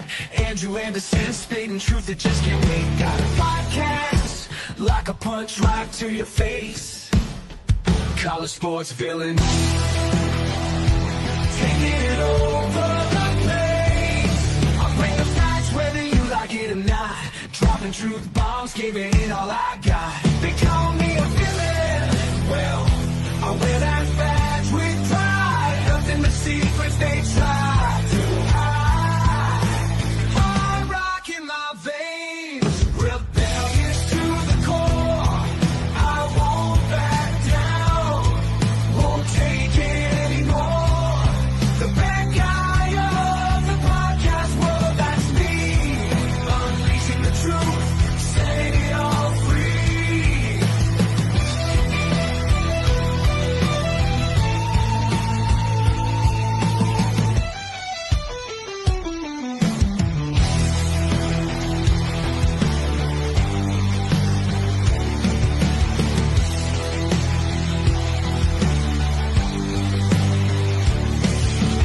Unleashing the truth. I know I'm being used. It's okay, man, 'cause I like the abuse. I know, playing with me. That's okay, 'cause I got no self-esteem. Oh, yeah,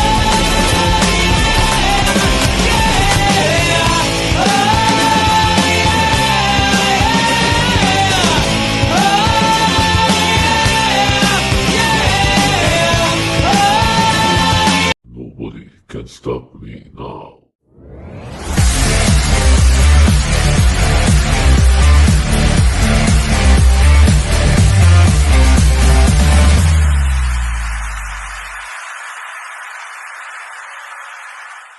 Nobody can stop me now. All right. Welcome back. Now, usually we close this show out with some NFL predictions, but with the college football playoffs and college football itself coming to an end, oh God, I wish it wasn't coming to an end. Why? Because when we look at the college football playoffs, there is no better atmosphere than college football itself. But having said that, though, we got some NFL football coming up.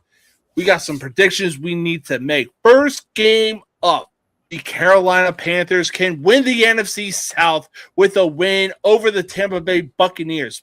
But if the Tampa Bay Buccaneers win, they need New Orleans to win over the Falcons. So between the Panthers and the Bucs at Raymond James in Tampa, Florida, who wins this game? I'm sorry. Go ahead, Andrew. Go ahead. I'm still processing. I'm going to take Tampa Bay to win the game, and I'm going to take Tampa Bay not to make the playoffs. I think that's just the way the seasons went for them. I think they're going to win. I think the 8-9 Carolina Panthers get in because Atlanta beats New Orleans. No, that's true. I think the Carolina Panthers are a very decent team. You can attest. I said the last 4 games of last year, I saw that they had something going. Tampa Bay's been nothing but a letdown machine. I think Carolina handles business on the road and puts any doubt if they should be in the playoffs or not needing the Falcons to win this game. Oh, yeah. No, I really think that, look, as much as I've loved Tampa since Baker Mayfield has come to the team, I think Carolina handles business. Bryce Young has been gaining confidence more and more ever since he's been drafted to the team. They went out, they got McMillan from Arizona. Granted, they lost Adam Thielen, but man, oh man, Bryce Young's confidence continues to grow and grow. I think Carolina is definitely a team to watch out for in the NFC South. Yeah, they are. I mean, like, we all act like Bryce Young is just ass and has been ass, and that's just not the case. Bryce Young's been pretty good ever since his college days, I would say. So, I don't know. Give me the Panthers. Yeah, I'll take the Panthers as well.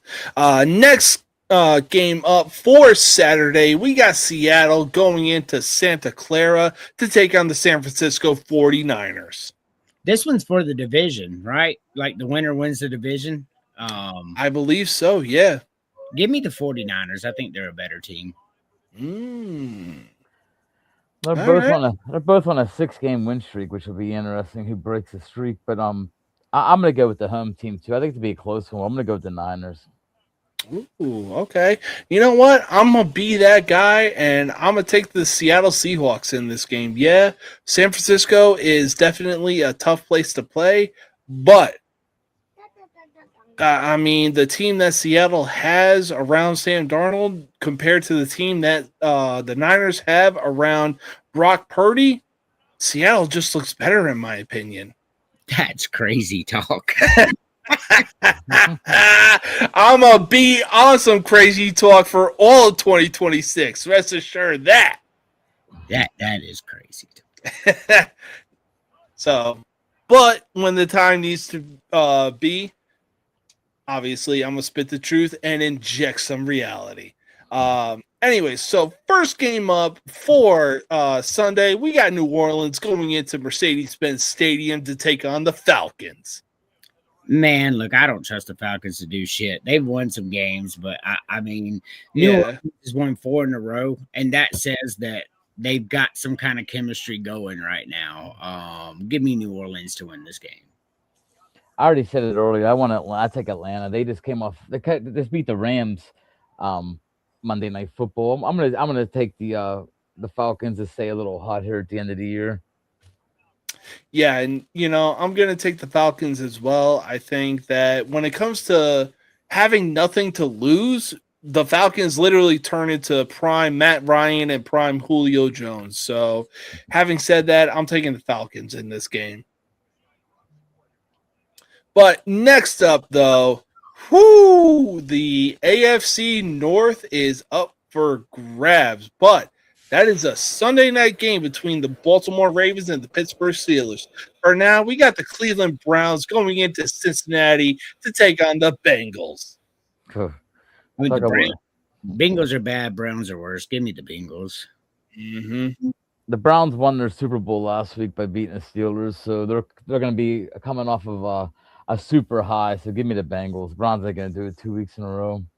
Yeah, no, definitely give me the Bengals in this one. Like you said, JT, the Browns definitely came off their Super Bowl win. Anybody who's glazing the ever-living fucking shit out of Shedeur Sanders is still finding a way to be like, oh, well, you know what? He beat Aaron Rodgers. Cool. Dude, fucking cool. If you watch that game, he should have thrown 5 interceptions. Nate Herbig just catches the ball with a pick 6. I mean, there's some really bad passes he's made. I don't trust him at all, man. I don't trust him. I don't trust Shedeur as well. But I'll tell you what, if Shedeur can go into next season and prove me wrong, I will literally backtrack everything I said. Will you buy a Browns jersey and wear it on the air? Don't tempt me. Do not tempt me because I might. Hey, you know what? Call me 2000 Cena because I never back down and I will never quit. Except he did. No. Yeah. Anyways, next up, we got the Green Bay Packers going into Minneapolis to take on the Vikings. You know, this time of year is always weird because, like, Green Bay has nothing to play for. Yep. And they're going to sit all their starters. I wouldn't play Jordan Love. I wouldn't play starting offensive line. I wouldn't play nothing, man. Give me the Vikings. Yeah, give me the Vikings, too. He's right. This is like almost like these bowl games anymore. Like, I mean, like we talked about earlier, the Clemson Penn State bowl game was a joke. I mean, Penn State had players sitting out. Clemson had defensive players sitting out. I agree. I think the Vikings will win. They're on a 4-game win streak too, so they'll finish the year 5 wins in a row, go 9-8. And people will be on their ass saying how they look good to finish the season. Well, I'm the Green Bay Packers have already announced that they're sitting like 9 starters. I think there's a 10-point favorite right now because of that. Yeah, I mean, to get a guy injured in that game would be just disheartening for the franchise. Yes. Yep, Minnesota is favored by 9.5 on ESPN.com. But yeah, you know what? I'm gonna take the Vikings in this game as well. Simply because, like y'all said, the Packers are going to be resting their players and everything like that. Packers, they really don't have much to play for right now since the Bears clinched the NFC North. And not to mention, I believe that they were eliminated from the playoffs, or They're the Vikings. Yeah, Vikings are eliminated. Yes. Yeah, they're eliminated. No, the Packers. No, Packers are in the playoffs. Oh, okay. All right. Yeah, that's why they're sitting we're gonna sell all their starters. Right. Oh, yeah. Should be a good game regardless. The next game up, this is literally a throwaway game as Dallas goes into East Rutherford, New Jersey to take on the Giants. I mean, Giants are just going to tank. The season's done. Dallas is playing for pride, and I think Dallas can get to 8-1 if they win this, right? Yep. Yeah, it'll be 8-1. Yep. Yeah, so give me Dallas. That matters right now in Dallas. So yeah, give me it too. I think the Giants are on the right path with the young guys they got, but of course they're not gonna be playing in this game. And it was like Scadaboo and Dart, but give me Dallas. Oh yeah, no, give me Dallas indeed. As much as I hate saying that, being a Giants fan and everything, it was out of everybody's hands. And for the New York Giants, the amount of injuries that they suffered with Cam Scadaboo, Malik Neighbors, and I got to give credit where credit is due for Jackson Dart. He did everything in his power to keep the Giants competitive, but Dallas is definitely taking this game. It's amazing how you'll glaze Jackson Dart, but throw down JJ McCarthy. Okay. I'm a better quarterback than Dart. At least Jackson Dart can stay healthy. Injuries aside, JJ McCarthy's a better quarterback than Dart, in my opinion. Injuries aside. Anyways, so the next That's two a coin games, flip right now. Yeah. The next two games up are a battle for the AFC South. The first game up, we got the Tennessee Titans going into Jacksonville, Florida to take on the Jaguars. Once again, this is one of those Jacksonville. I think they clinched the division because didn't they clinch the division? Yeah, I was gonna say. Let me. No, they did not clinch the division. I just looked it up. The division is not clinched, so they need this win. Give me Jacksonville, much better team than Tennessee, and they need this win to get that. So yeah, it says right now that it's not clinched. So yeah, it says they gotta beat Tennessee to win.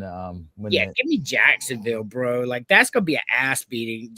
I mean, they need this win to get in, and Tennessee being who they are.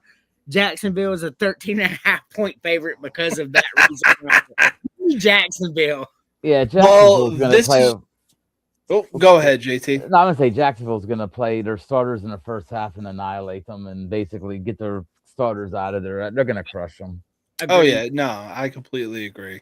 I 100% agree. But this is where things get good. The Colts may have been eliminated, but the Texans are still in contention for the AFC South. And that's why the Texans are going to win. They're going to win. I mean, Colts don't have much to play for. Oh, my God. The Texans' defense is just insane right now. So the Colts were 8-2, and now they're 8-8. The Colts is the worst team in football in the second half of the season. I mean, my God, they've lost 6 straight. They're not winning this one either. Give me Houston. Yeah, give me Houston indeed.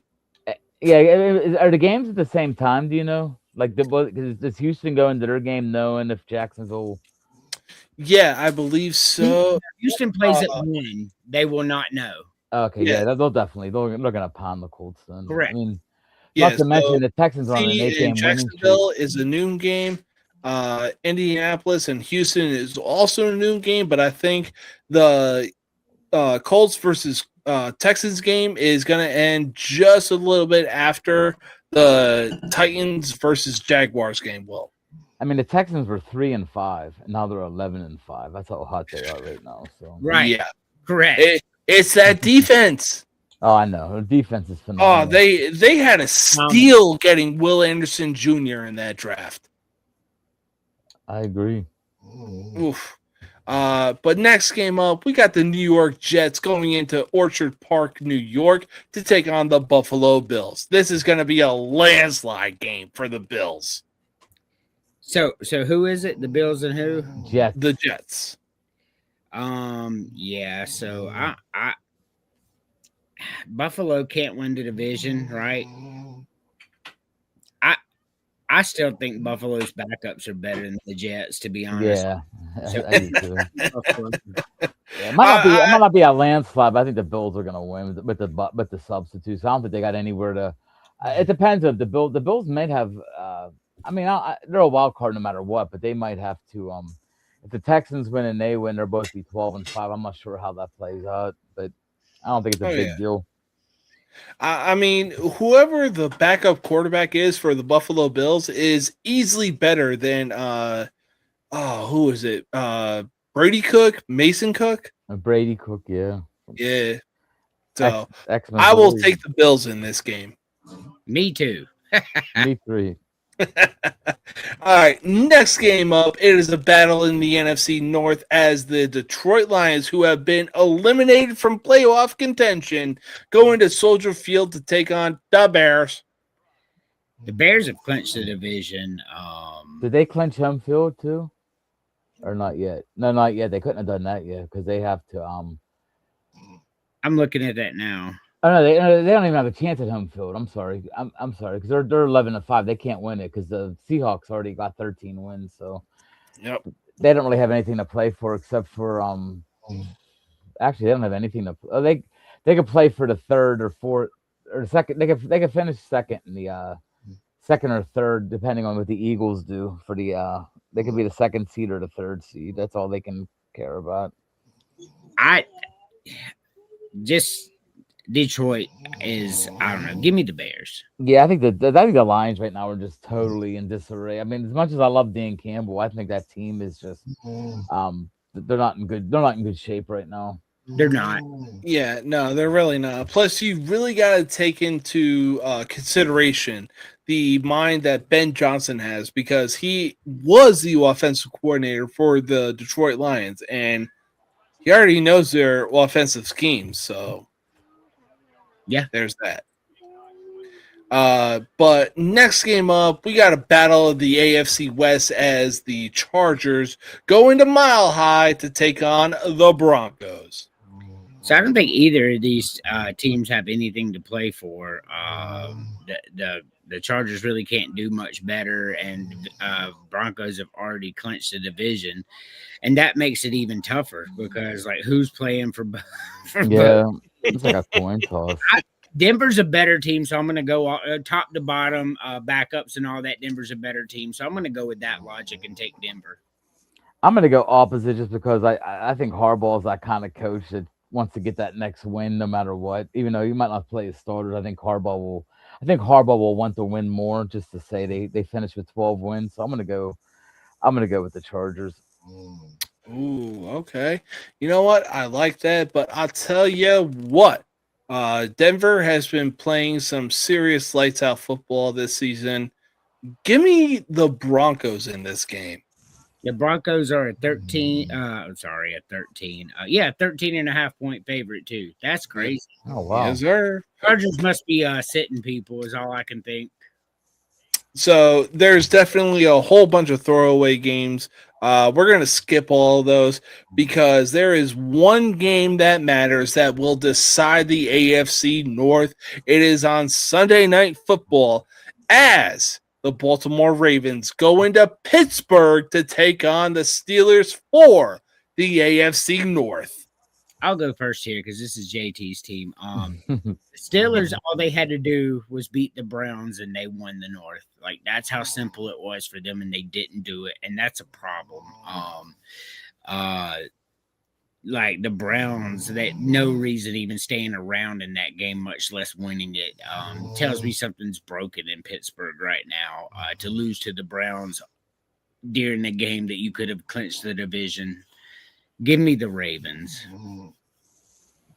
I believe me, man. I agree. The only thing I hate about the Steelers, and this is the crazy thing, when you go into a game saying the Steelers aren't going to win, they win. That was like, if you look at their last like 3 games, like I thought Detroit was going to beat us because there was, we went to Detroit and that was a big game for Detroit at the time. They had to win to keep their playoff going, and we beat them. We went into Cleveland. I'm like, oh, it's an easy win. We're like the opposite sometimes, but believe me, I'm pissed that we didn't beat Cleveland. I think Baltimore's a better team. Depending on Lamar, I'm not sure what's going on yet. I know Watt's coming back, but I don't think Watt makes that big a difference. I'm not sure about Lamar yet. I haven't heard the latest if he's gonna play or not. But they have Derrick Henry, and they finally proved it last week by beating Green Bay. They gave him the ball 35 times, so they're starting to get smart enough to know. But I'm taking Baltimore. I think it's going to be a close one like it normally is with the two teams. Like a 21-17 Baltimore, and that's going to be the end of the season for the Steelers. If the Bucs won't play, give me Pittsburgh. Mike Tomlin's a better coach than Harbaugh.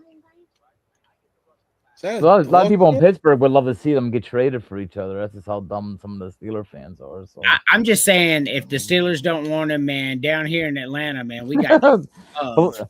Believe me, man, I'm telling you, the Steelers don't want him. He's going to be off the market within 3 seconds. I know my buddies out there get all, "Oh, who cares?" I'm like, dude, he has 200 wins already as a coach, NFL coach, and I don't know. I don't get it. I get it, the fact that we don't win playoff games anymore, but man, just to be in this spot every year, at least we're always competing for a playoff team. I mean, that's a lot of teams can't say that. Don't you think a lot of that has to go into the talent factor too? I mean, like you couldn't give Nick Saban Kent State and expect him to win a natty either. So the front office, if Mike Tomlin's winning the winning record every year, you got to look at the front office and see what they're getting him.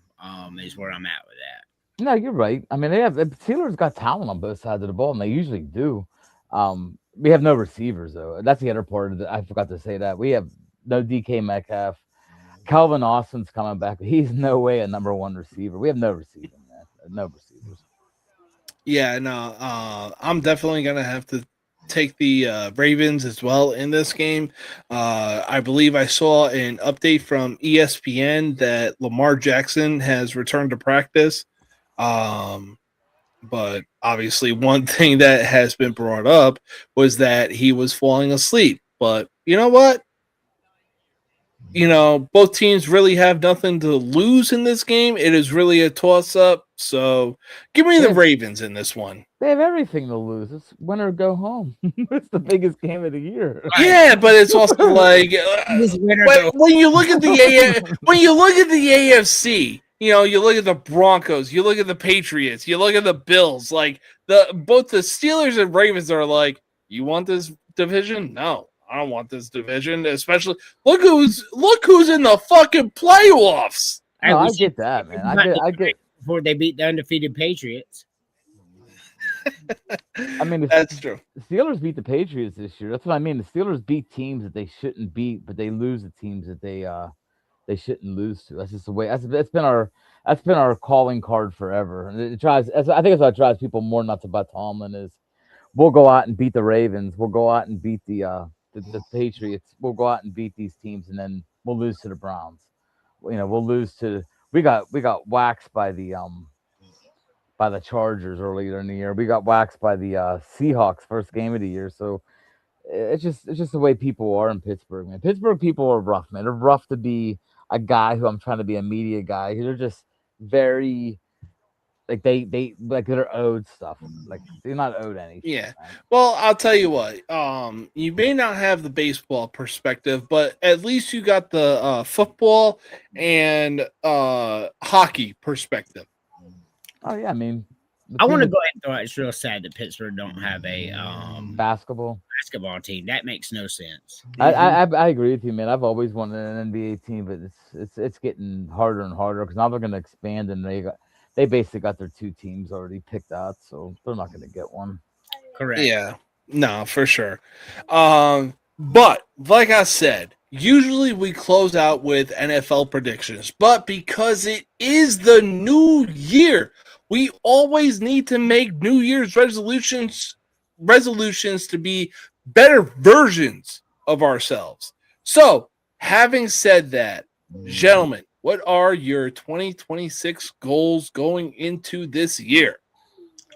For me, my goal is simple, man. I want to get closer to the Lord. I just want to do a better job than I'm doing now.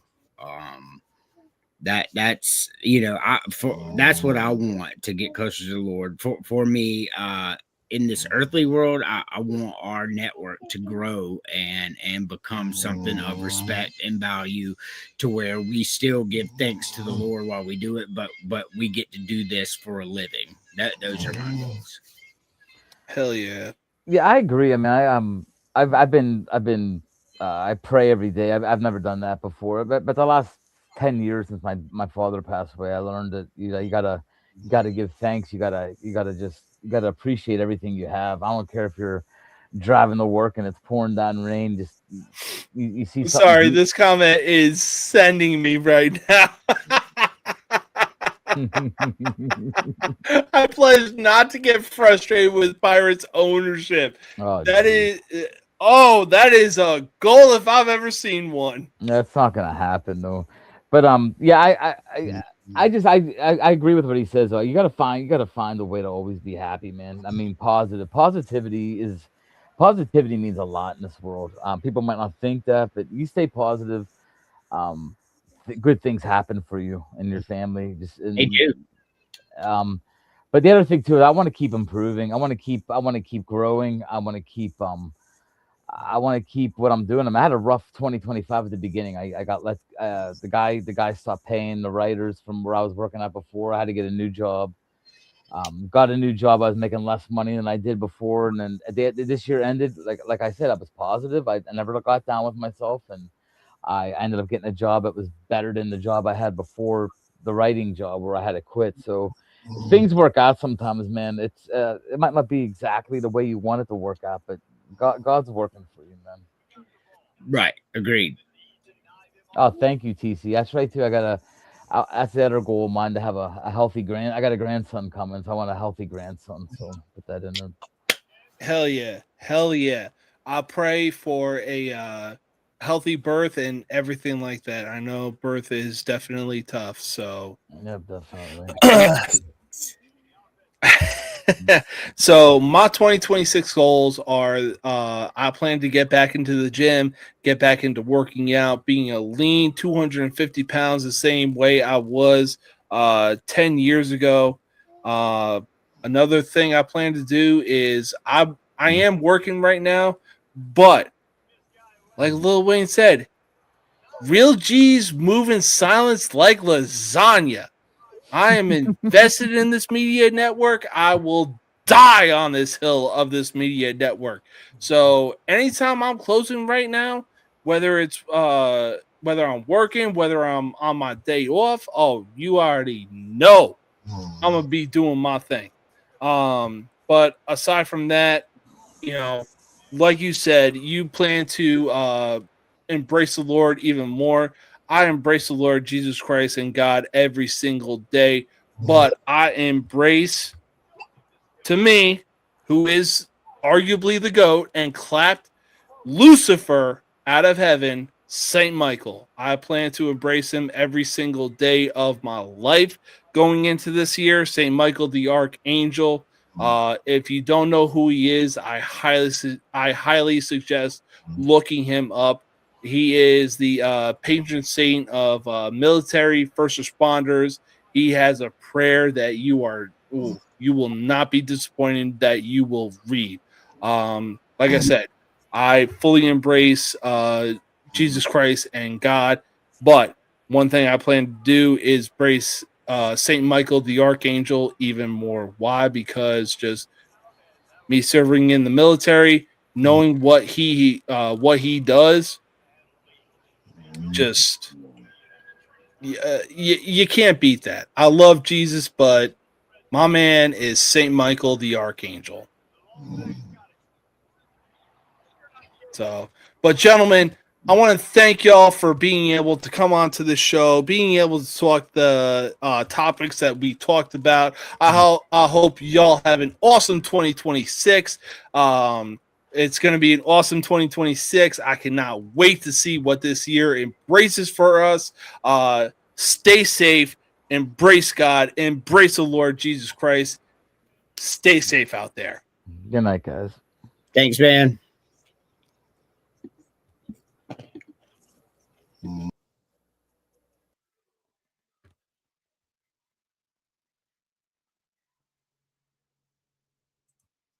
All right, so that wraps up another episode of No Mercy Sports. I am so glad that Andrew and JT, Andrew from college, or Andrew from Villains the podcast, and JT from Sports Bible was able to join us.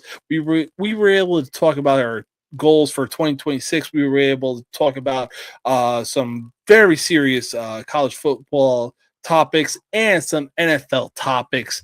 Man, oh man, I cannot wait to see what 2026 has in store for each and every one of us. Now, like I said, be sure to click the link in the description of this video, and whether you want to go on to truevictory.com, get some apparel, and obviously make sure you use code No Mercy Sports No Mercy Sports 15. Or aside from that, if you want to get back into the gym, be sure to use Beachbody, or as it's known now, Body. Bravo, Oscar, Delta, India. You're not going to want to,